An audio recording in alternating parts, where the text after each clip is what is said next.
So, you know, what's interesting, the more that I learn about businesses that are in situations like ours, the more I realize that the successful companies are not the ones that had all the big wins. They're the ones that avoided all the big losses. That's right.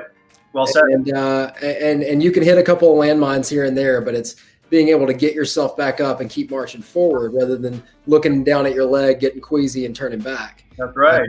Because especially now, and with as many experiences as you have had, either yourself or by association with all the startups that have come into your midst. What's a piece of advice that you could give some startups that, I mean, Q1 of this year, you couldn't have asked for anything better. You really couldn't have. Almost everybody hit their goals for Q1 that I've heard of. And then Q2 is a totally different story. It's a total 180. So you're a startup that was looking forward to 2020 and you had that vision, and then it turned around. What's some advice you can give to somebody that jumped in at that time?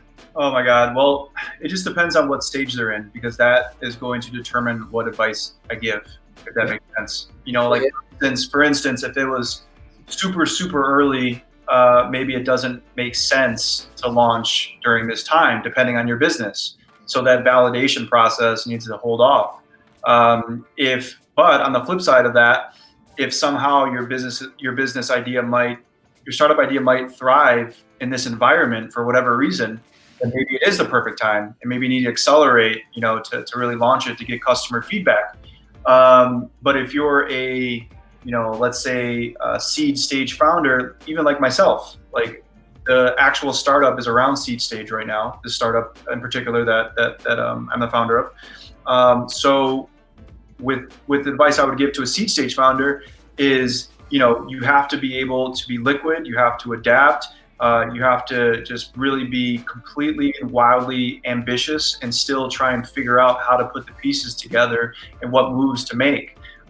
It is a waiting game to a certain extent, but now that we're hearing that, you know, it could be 12 to 18 months until normalcy happens, you have to make moves quicker.